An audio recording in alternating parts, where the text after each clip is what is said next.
आज मुख्य બે ટોપિક ઉપર હું વક્તવ્ય રજૂ કરીશ। પહેલું છે the school of behaviour science, જે હું ઇન્ટ્રોડ્યુસ કરું છું મહામૃત્યુ યુનિવર્સિટીના નેજા હેઠળ તમને સમજાવવા માટે। બીજો ટોપિક હું લઉં છું હેલ્થ ઓરિએન્ટેડ, જેમાં હું બે કેસ લઉં છું। એક ભીખલાના ગળા ઉપર થયેલી ગાંઠ ઉપરનું વર્કિંગ અને સ્મિતુને પાંસળીનો છેલ્લો ભાગ છે એના ઉપર આવેલો સોજો। આ બંનેનું કોમન ટ્રીટમેન્ટ છે, એટલે એ વર્કિંગ કેવી રીતે હું લઈશ એ પણ હું સ્પષ્ટ કરી દઉં।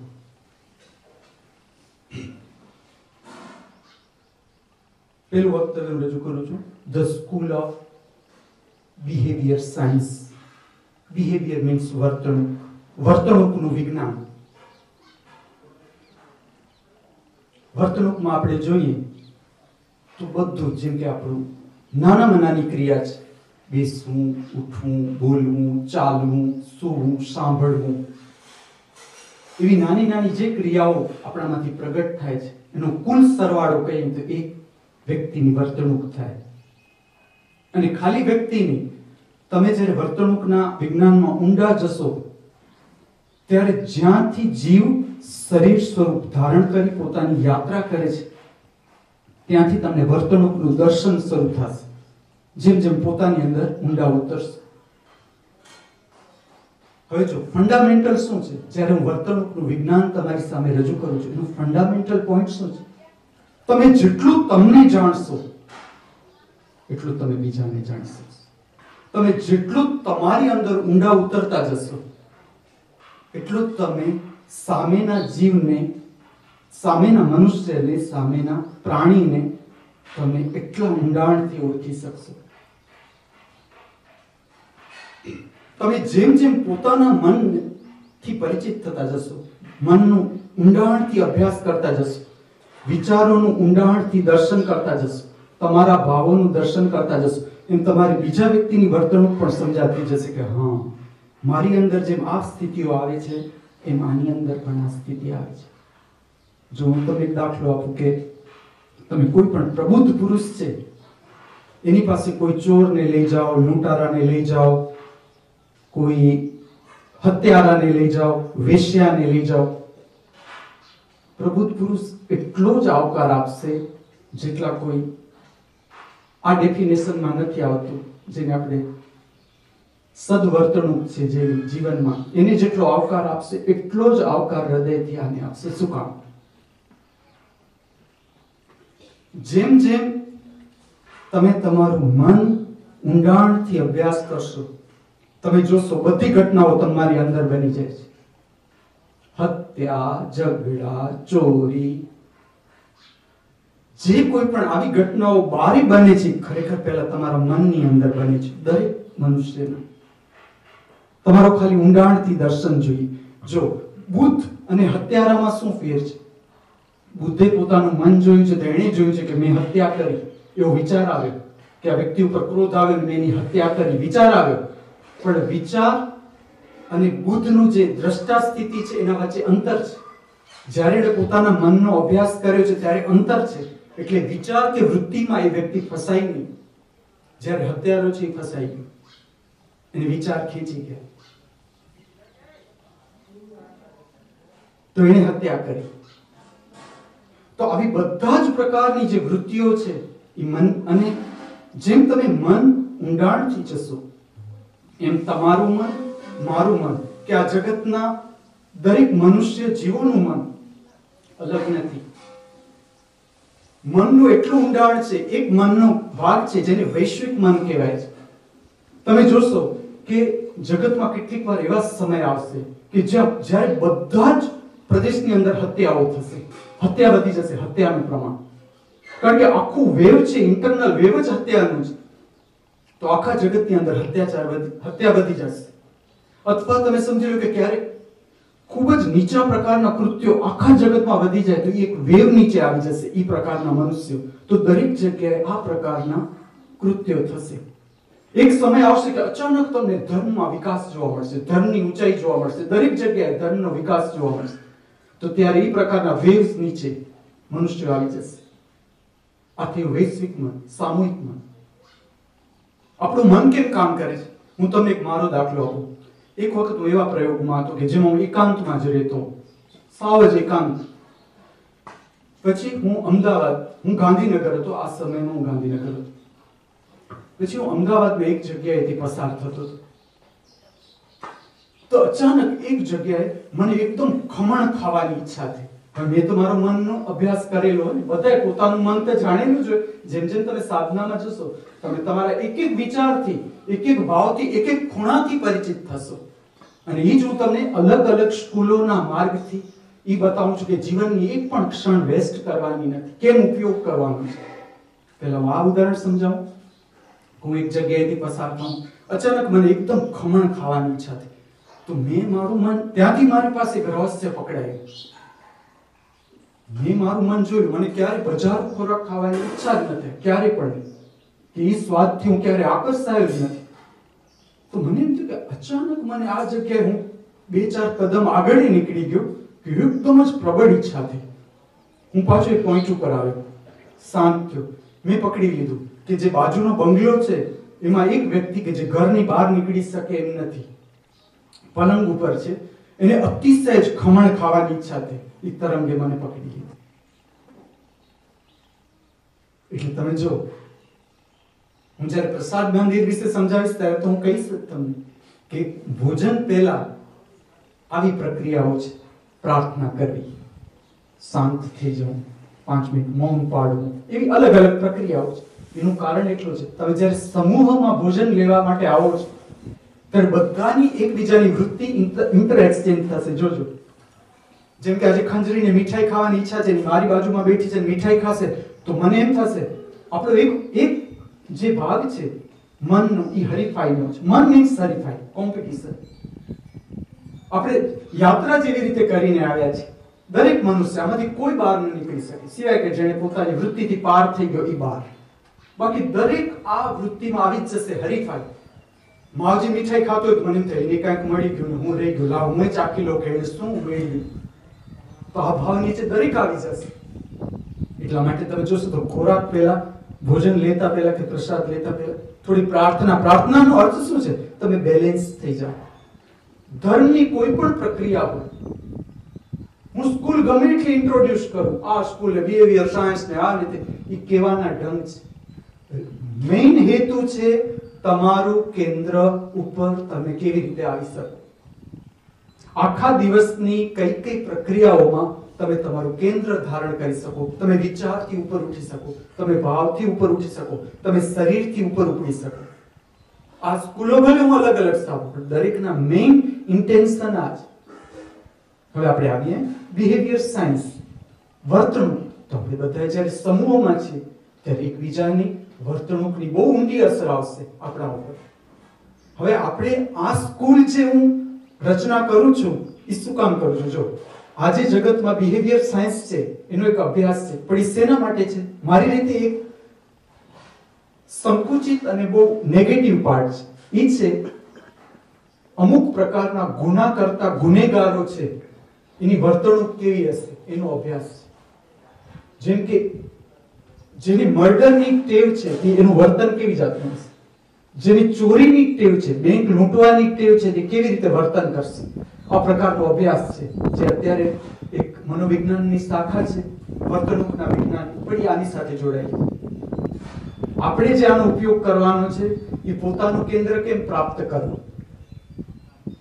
મેં આગળ પણ સમજાવ્યું કે જ્યારે જીવ યાત્રા કરે છે ત્યારે જીવની મૂળ યાત્રા છે અંધારાથી પ્રકાશ સુધી, પરમ પ્રકાશ સુધી. અંધારાથી શરૂ થાય છે આપણી યાત્રા, પરમ પ્રકાશ સુધી પહોંચવાનું છે. એના માટે આપણે અલગ અલગ પ્રકારના શરીરોની નાવ સ્વરૂપે ઉપયોગ કરતા કરતા કરતા કરતા જીવનમાં આગળ ને આગળ આગળ ને આગળ વધતા જાય છે, પરમ પ્રકાશ તરફ પોતે ખેંચાતા જઈએ. પણ આ જે આપણી યાત્રા છે એમાં બહુ અંદર એક હરીફાઈ ઊભી થાય છે કે હું બચી જાઉં, બાકી બધાનું જે થવું હોય થાય. હું પરમ સુખ પ્રાપ્ત કરી લઉં, બાકી જેનું જે થવું હોય થાય. મને બધું ઐશ્વર્ય મળી જવું જોઈએ આ જગતનું. દરેકને એમ છે કે હું આ જગતનું કેન્દ્ર છું, અને વાત સાચી પણ છે. પણ કયા અર્થમાં? તમે જ્યારે પૂરા જાગો છો, તમે વિચારથી ઉપર ઉપડી જાઓ છો, વૃત્તિથી ઉપર ઉપડી જાઓ છો, ત્યારે દરેક એમ કહી શકે કે અહમ બ્રહ્માસ્મિ. એવું નહીં કે ખાલી શંકરાચાર્ય ઠીક એમનામાંથી નીકળ્યું, બાકી દરેક અહમ બ્રહ્માસ્મિ જ છે. કોણ? કે જેણે પોતાનું કેન્દ્ર જાણ્યું, સમજ્યું. તો આપણી વર્તણૂક તમે બહુ ઊંડાણથી અભ્યાસ કરો. હું એમ નથી કહેતો કે હું તમારા વિશે બોલું છું. મેં મારી વર્તણૂક જોઈ છે, મેં મારી વર્તણૂકનો અભ્યાસ કર્યો છે. વર્તણૂકનો તમે જેમ અભ્યાસ કરશો, અને હું બીજાની વાત જ નથી કરતો, સૌથી પહેલા તમારે સમજવાનું છે પોતાની વર્તણૂક. સમૂહમાં તમે આવશો, દરેકની બહુ ઊંડાણની ઈચ્છા છે મહત્વ મેળવવું. જોજો તમે કાંઈ પણ કરતા હશો, એની પાછળનું જે બહુ ઊંડું પ્રક્રિયા કામ કરતી હશે, મહત્વ મેળવવું, કે હું આ સમૂહમાં મેઇન રહું. આપણું સંસારિક ચિત્ત છે. હરીફાઈ સંસારિક ચિત્તનો ભાગ છે. હવે જ્યારે તમે ધર્મ સમજવા આવો છો, ધર્મનો અર્થ છે પોતાનાથી પરિચિત થવું, પોતાના કેન્દ્રથી, પોતાના સ્વભાવથી પરિચિત થવું. જે આપણા ઉપર થોપાયેલું મન છે, જેમ કે મને નામ, તમે જો આપણું કેટલું ઉદાર છે. મારું નામ એ ક્યાં મેં મને આપ્યું છે?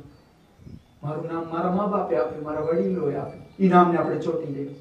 હવે આ નામને કોઈ ગાળ દેશે તો મને એમ થશે એણે મને ગાળ દીધી.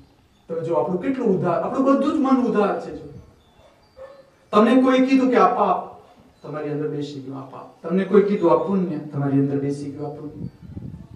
તમને એમ કીધું કે આ તમારા, તમે માની લીધું આ તમારા. તમારે થૂકવામાં આવ્યું. તમને એમ કહેવામાં આવ્યું આ તમારા દુશ્મન, તમે માની લીધું આ તમારા દુશ્મન. તમને કહેવામાં આવ્યું તમે જૈન, તમે માની લીધું હું જૈન. તમને કહેવામાં આવ્યું તમે બૌદ્ધ, તમે માની લીધું બૌદ્ધ. તમને કહેવામાં આવ્યું તમે મુસ્લિમ, તમે માની લીધું મુસ્લિમ. તમે કહેવામાં આવ્યું તમે હિન્દુ, તમે માની લીધું હિન્દુ. તો આ તો બહારથી થોપવામાં આવ્યું. હવે તમે બધાએ જીવનની યાત્રા કરી, તમે જોયું હશે કે જેમ જેમ જીવ, દરેક જીવનું સ્વતંત્ર પ્રાગટ્ય છે, પોતાનું એક પ્રાગટ્ય છે. આ અસ્તિત્વ દરેક જીવ માટે અસ્તિત્વને એટલો જ સ્વીકાર છે. દરેક પસંદગી પામે છે જીવનની અહીંયા. તો જેટલો મારા માટે છે એટલો જ તમારા માટે સ્વીકાર છે. જેટલો એક બુદ્ધ માટે સ્વીકાર છે, એટલો અનિકેશ માટે પણ એટલો જ સ્વીકાર છે. અસ્તિત્વ એ મંજૂર કરે છે કે ચલો અનિકેશે યાત્રા કરે, એ પસંદગી પામી ગઈ. અને અસ્તિત્વ માટે દરેક સમાન જ છે, દરેક એટલા જ મહત્વના છે. પણ આપણે વચ્ચે શું આવી જાય છે? આપણું મન આવી જાય છે, આપણી અપેક્ષા આવી જાય છે. અને જ્યાં અપેક્ષા શરૂ થઈ કે દુઃખ શરૂ થઈ ગયું, પીડા શરૂ થઈ ગઈ. એટલે જો તમારા ઉપર બહારથી થોપવામાં આવ્યું છે, એ જો સત્ય હોત તો તમે જેમ આગળ વધતા જતા હો, તમારી શરીરની જરૂરિયાતો સંતોષાઈ ગઈ, તમે જે મનની ધારણાઓ બાંધી હતી બધું મળતું ગયું, તો તમને તમારામાં વધુ ને વધુ સંતોષ, શાંતિ, પ્રસન્નતા પેદા થવા જોઈતા હોય, પણ નથી થતું. મનુષ્યનો એક અનુભવ આવે છે, ભયંકર દુઃખ દરેક પસાર થાય છે. તમે એક દિવસમાં સંન્યાસ નથી લીધો, કે તમે ધર્મ શીખવા માટે નથી નીકળ્યા એક દિવસમાં. તમે જો તમારી પાછળ કે કેટલી પીડામાંથી તમે પસાર થયા છો, કેટલી પીડા, ભયંકર પીડા પછી તમને મુક્તિની અભિલાષા જાગે છે કે ના, આ હું કાંઈ છું જ નહીં. એનું કારણ છે કે દરેક જીવનું પોતાનું એક પ્રાગટ્ય છે, પોતાનું એક સ્વતંત્રતા છે. હવે આપણે શું સમજવાનું છે? જ્યારે આપણે સમૂહમાં રહીએ છીએ, સ્વતંત્રતાનો અર્થ એ નથી કે હું સમૂહમાં રહું છું તો બસ મારું બધું સચવાવું જોઈએ, બીજાનું જે થવું હોય થાય. તમે જોજો, આ જગતનું માટેની એક વાત કરું. આ જગતમાં કોઈ આપીને આજ સુધી ગરીબ નથી. તમે તમારો જીવન, અને હું તમને કહું છું મારો કોઈ પણ સિદ્ધાંત તમે તમારા પ્રયોગ વગર નહીં માનતા. એક પણ વાત, ધર્મની કોઈ પણ વાત, મારી હોય કે બીજાની, તમે તમારા પ્રયોગમાં ઉતરો અને સિદ્ધાંત સમજો. હું તમને સિદ્ધાંત કહું, આ જગતમાં આપીને કોઈ ગરીબ નથી થયું અને લૂંટીને કોઈ અમીર નથી થયું. જો તમે આટલા રાજાઓ થઈ ગયા, ચક્રવર્તી રાજાઓ થઈ ગયા, તમે જો શું દશા હતી એ લોકોની. તમે નજીકથી જો જીવન, અને દરેક જીવ છે એની આજુબાજુ તો છે જ એવી વ્યક્તિઓ, પૈસાદાર છે, કોઈનું નામ વધારે છે, એવા બધા જીવના સંપર્કમાં છે. તમે એમની સાથે જઈને રોકાઈને જો શું મળે છે એમને. ચલો, જો બહારથી કાંઈક મળી જતું હોય તો એમને મળી જ ગયું, બધાને મળી જ ગયું. બધા દોડ્યા, વડાપ્રધાન થઈ ગયા, એને બધા આખું જગત માનતું હતું કે આ વડાપ્રધાન થઈ ગયા. તો વડાપ્રધાનની જે નજીક હશે અથવા વડાપ્રધાન પોતે કહી શકે જો પ્રમાણિક હોય તો કે મને આમાંથી કાંઈ ન મળે, અને ન જ મળે. એનું કારણ છે આ જગતમાં તમારાથી સુંદર, તમારાથી સર્વશ્રેષ્ઠ તમારા માટે કોઈ નથી. ચલો આ મેં મારામાં જાણ્યું, એ હું તમને કહું છું. એટલે તમને તમારા માટેનો આટલો લગાવ છે. એમને એમ નથી આ લગાવ. આ લગાવ એટલા માટે છે કે તમારાથી સર્વશ્રેષ્ઠ આ જગતમાં કાંઈ જ નથી. જ્યારે તમે તમને જેમ જાણતા જશો, જેમ તમારી ઊંડાણમાં જતા જશો, તમને આ વસ્તુનો આઈડિયા હશે. અને જે દિવસે તમે તમને પામી લેશો, આ જગતની એક સંપત્તિ તમને આકર્ષી ન શકે. આ જગતની એક કે વાત તમને આકર્ષી ન શકે. સીધું તમે તમારા કેન્દ્રનો જે અનુભવ કર્યો, ભલે ને એક ક્ષણ માટે, સતોરી સમાધિ કે પોતાના કેન્દ્રનો એક ક્ષણ માટેનો, સત્યનો એક ક્ષણ માટેનો અનુભવ, જગતની બધી જ સંપત્તિઓ ધૂળ સમાન.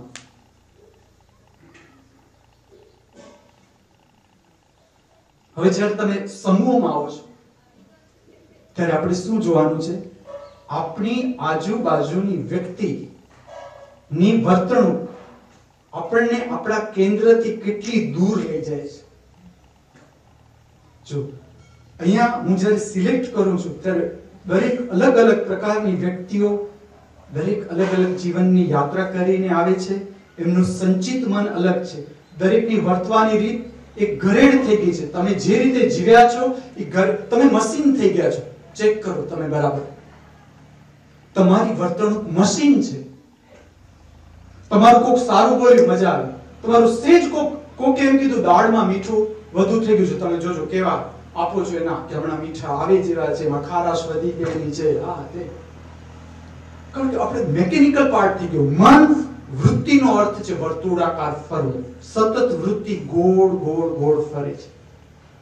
મનનો અર્થ જ મશીન. એટલે જ આપણે એક સમય પછી મન સાથે ચેન નથી પડતું કે ના, કારણ કે તમે મશીન નથી, તમે ચૈતન્ય છો. તમે પ્રતિક્ષણ વિકસિત છો. અને મન સંકુચિત છે, ઘરેડ છે, મન મશીન છે. એટલે દરેકની વર્તણૂક ફીડ કરેલી છે. જેમ કોમ્પ્યુટરમાં આપણે કેમ ફીડ કરી દઈએ છીએ માહિતી, એમ તમારી અંદર તમારી આખી વર્તણૂક ફીડ થયેલી છે. એ તમે જ્યાં સુધી જાગો નહીં, તમે વર્તણૂકને ખોલી ન શકો. તમારી દરેક વસ્તુમાં વર્તણૂક નક્કી છે. તમે આ જ રીતે જમશો, આ જ રીતે બેસશો, આ જ રીતે ઉઠશો, આ રીતે હસશો, આ પ્રકારની વ્યક્તિ આવશે, તમે આ જ રીતે વર્તણૂક કરશો. તો આ ક્યારે શક્ય છે? તમારી સજાગતા.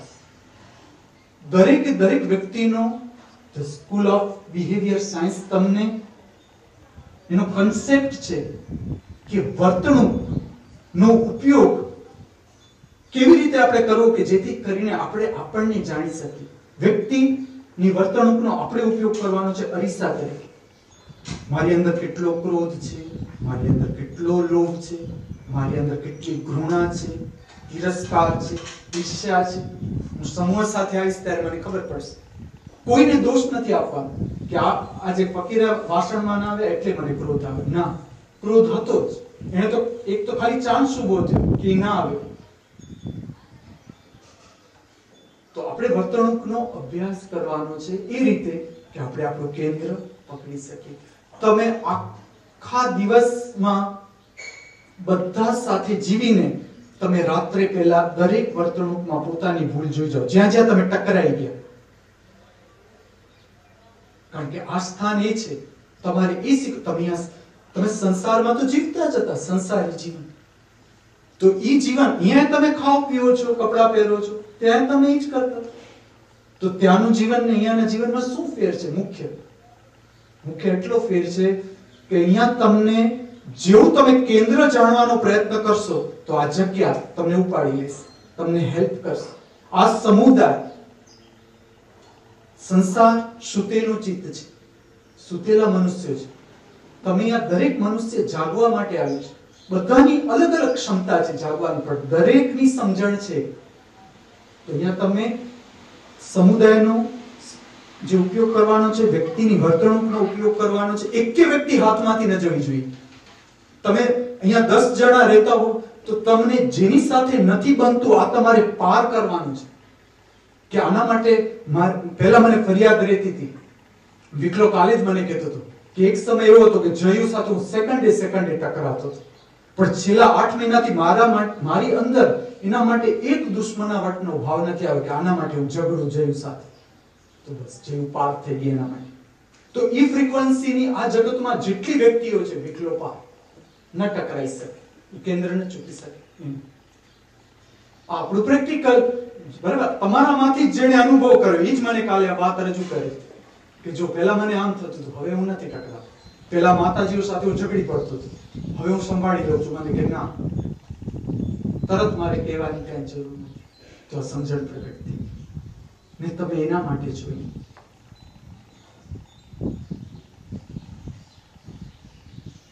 જો અત્યારે હું છે ને જે યુનિવર્સિટીના જે સ્કૂલોનું ઇન્ટ્રોડક્શન છે ને, જેમ કે આજે સ્કૂલ ઓફ બિહેવિયર સાયન્સ વિશે બોલ્યો, હવે કદાચ કાલે હું આ લેક્ચર કન્ટિન્યુ રાખું અથવા બીજી સ્કૂલ લઈ લઉં કે બીજું વક્તવ્ય લઈ લઉં, પણ તમારે એ રીતે કમ્પાઇલેશન કરતા જવું પડશે. હું રિપીટ કરીશ the school of divine arts. તો હું ફરીથી બધી સ્કૂલો ઉપર ફરીથી આવીશ, પુનરાવર્તિત કરીશ, સ્કૂલોના ટોપિક પુનરાવર્તિત, એની સાથે સંકળાયેલી માહિતીઓ રજૂ કરીશ. તો તમારે એ પ્રકારે ગોઠવવું પડશે કે સ્કૂલ ઓફ ડિવાઇન આર્ટ્સ એની સાથે જતું રહે, સ્કૂલ ઓફ ડિવાઇન લેંગ્વેજીસ નું વક્તવ્ય ફરી પાછું એની સાથે જતું રહે. તો અહીંયા હું પહેલું વક્તવ્ય પૂરું કરું છું. બીજો જે ભાગ છે બીજા વક્તવ્ય એ હેલ્થ ઓરિએન્ટેડ, જે આપણે જોઈએ તો આપણી સ્કૂલ આવશે હેલ્થ એન્ડ ન્યુટ્રિશન. બરાબર, એ સ્કૂલ નીચે હું મારા બે કેસ રજૂ કરું છું. એમાં એક કેસ છે વિકલાનો. વિકલાએ મને એક વસ્તુ બતાવી કે ગળામાં એક ગાંઠ થઈ ગઈ, અને મેં તમને કહ્યું કે સ્મિતુએ પણ મને બતાવ્યું કે એની પાંસળી છે એમાં એક સોજો આવવાનું શરૂ થયું છે. હવે પહેલા હું વિકલાનું સમજાવ્યું. મેં વિકલા ઉપરનો એક પ્રયોગ એવો કર્યો કે એનો જે સેચ્યુરેટેડ પોઈન્ટ છે શરીરનો મેક્સિમમ એને વિટામિન સી આપો. કારણ કે એ જે મારા સંપર્કમાં આવે મને એક આઈડિયા આવે કે એને જીવનમાં ફળ લીધા જ નથી. તો મારો એક એના ઉપરનો પ્રયોગ હતો કે મેક્સિમમ વિટામિન સી આપો, કે જેમાં મેં મોસંબી એને જેટલી કેપેસિટી હોય એનાથી ઉપર બે ખવડાવવાની ટ્રાય કરો. એની સાથે બીજી ઘણી બધી વસ્તુઓ સંકળાયેલી છે, એ હું પાછળ રજૂ કરીશ. અત્યારે હું સ્કૂલ અને કેસ સંબંધિત કેટલીક વાત કહું. હવે એના પછી શું થયું કે મોસંબીની સિઝન પૂરી થઈ ગઈ, પછી આવ્યા માલ્ટા અને સંતરા એ ટાઈપનું. એટલે પછી મોસંબી પૂરી થઈ ગઈ તો મેં સંતરા અને માલ્ટા ખવડાવવાના શરૂ કર્યું. પછી એને અચાનક મને એક દિવસ ફરિયાદ કરી કે મારે છે ને ગળામાં ગાંઠ થઈ ગઈ છે. તો એ હું તમને એક વસ્તુ સમજાવું. ક્યારે પણ ગાંઠ થાય મીન્સ સૌથી પહેલા મારો જે એક પ્રયોગ છે એમાં ખટાશ બંધ કરી દો. સૌથી પહેલી વસ્તુ ખટાશ ન લો કોઈ પણ પ્રકાર, જેમાં અથાણા હોય, ફર્મેન્ટેડ વસ્તુ જેમ કે તમે ઇડલી છે, ઢોસા છે કે જેમાં આથો આવે છે એવી વસ્તુઓ બંધ કરી દો. દહીં છાશ બંધ કરી દો. ખાટા ફળો બંધ કરી દો. ટૂંકમાં ખટાશ થોડો સમય સંપૂર્ણ સ્ટોપ કરી દો. તો અત્યારે મેં જે ખટાશ હતી જે ફળોમાં એ મેં બંધ કરાવી દીધી. મોસંબીનો આખો પ્રયોગ બંધ કરાવી દીધો. તો અત્યારે રિકવરી જ બતાવી. ગાંઠ જે હતી આજથી 3 દિવસ પહેલા જે ગાંઠ હતી બંધ થઈ ગઈ. પછી શું કરો કે બે જે ભોજન છે બે ભોજન એના વચ્ચે ડિસ્ટન્સ રાખો. જો તમે શરીર કેમ મેકેનિઝમ કામ કરે છે, શરીરનો ઓટોમેટિક મેકેનિઝમ છે જે રોગ પ્રતિકારક શક્તિ સાથે સંકળાયેલું છે, એ કેવી રીતે કામ કરે છે. આજે જગતમાં શું થઈ ગયું, તમે ભૂખ લાગ્યા વગર જગત જમે છે. જો જગતમાં આટલા બધા રોગ છે એનું એટલું જ કારણ કે આજે તમે દિવસમાં એકવાર સાચા ભૂખનો અનુભવ જ નથી કરતા. તમને 11 વાગે મશીન, મેં નથી કીધું બિહેવિયર સાયન્સમાં મશીન થઈ ગયું, આપણું શરીર જોડાઈ ગયા. 11 વાગે હલો, ઘંટ વાગે જમી લીધું. પણ જો સમૂહમાં એક નિયમે પાડવો પડશે, તો એમાં આપણે શું કરવાનું છે કે ભૂખ લાગવી જોઈએ. મેં અત્યારે વિકલાને શું કરાવી દીધું, સવારની ચાય બંધ થઈ ગઈ. એની સવારે ચાય નથી આપતી, ડાયરેક્ટ 2 ટાઈમનું જમવાનું, બેવ ચાય બંધ, ખાલી જમવાનું જ 2 સમય.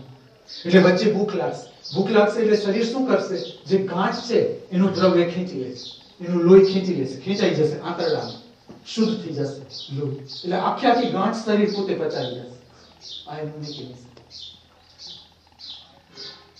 ને આ તો વિકલાનું કેસ પ્રગટ કરું છું. આનાથી આગળ મેં એવા સોલ્વ કરેલા છે, જેમ કે મારી બેનને જે જગ્યાએ પગમાં ગાંઠ હતી, સર્જને કીધું તમારે ગાંઠ કઢાવી નાખવી પડે, કપાવી નાખવી પડે.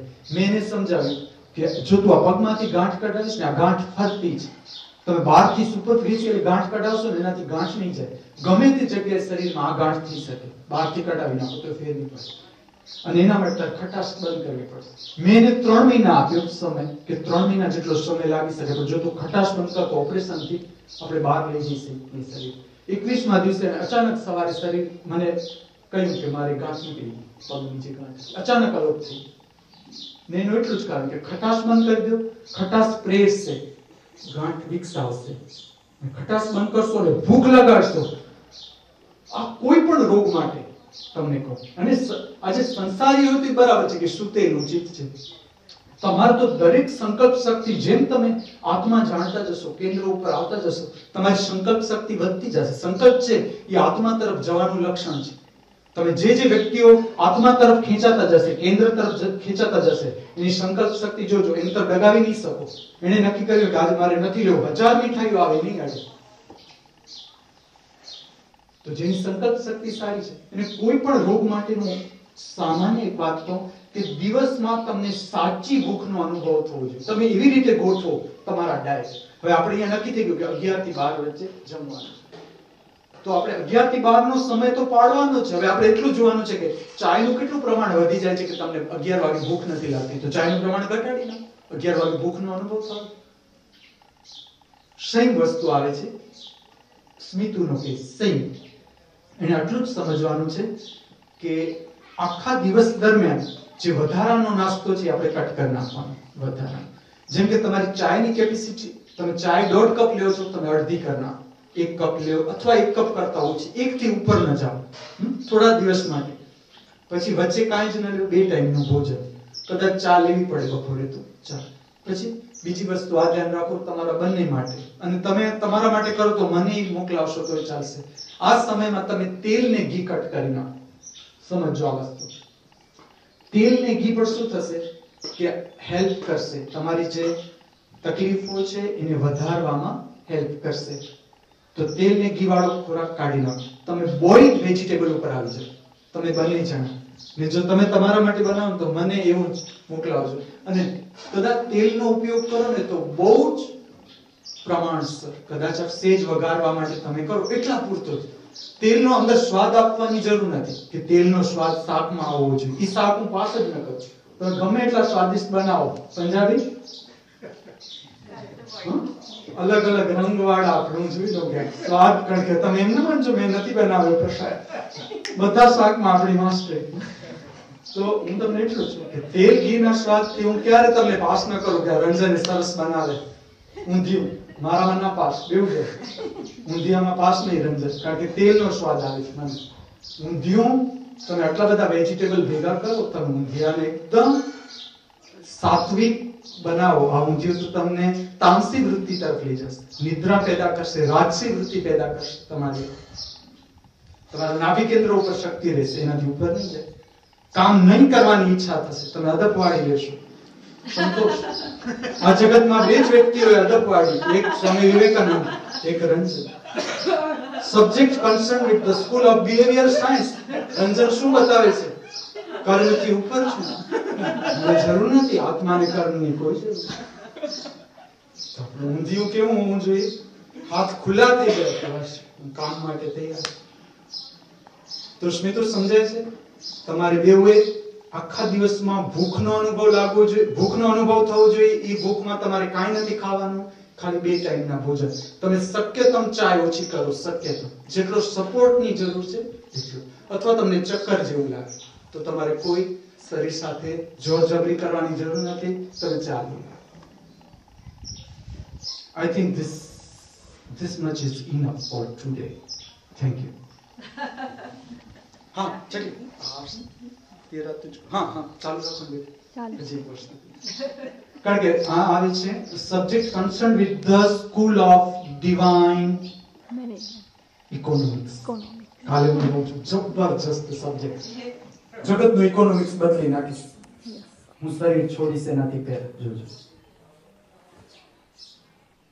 Subject concern with the school of શશી ડિવાઇન ઇકોનોમિક્સ, એની સાથે સંબંધિત આ વસ્તુ છે.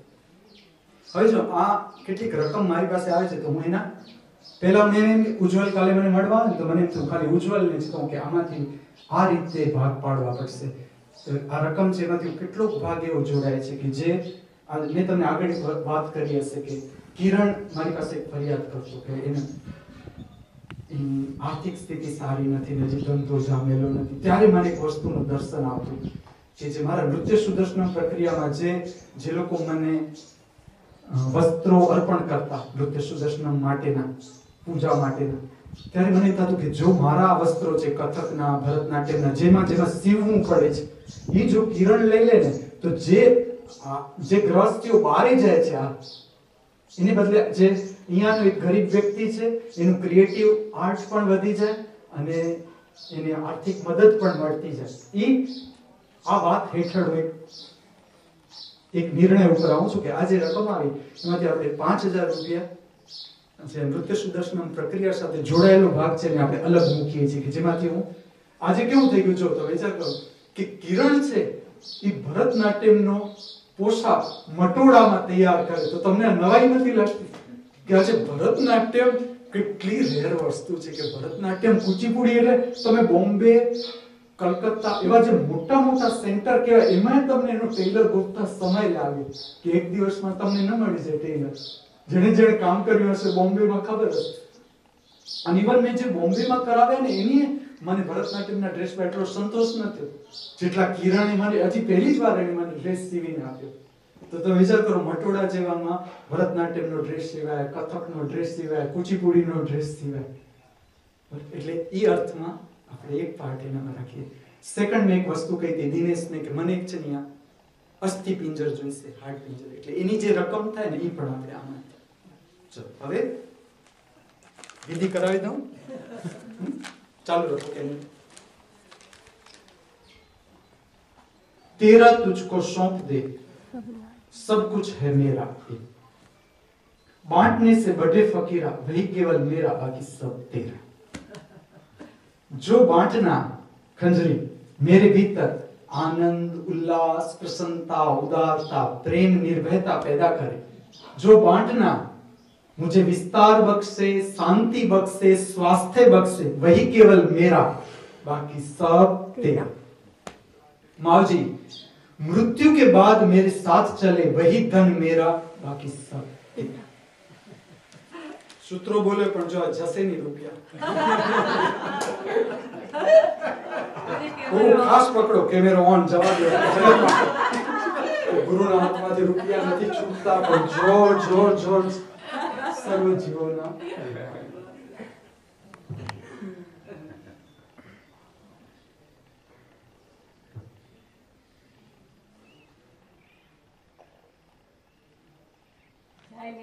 हाँ बेटा थोड़ी प्लीज. शशि बोलो ना सेना માટે આપો હિસાબ કિતાબ. Subject concerned with the School of Divine Economics.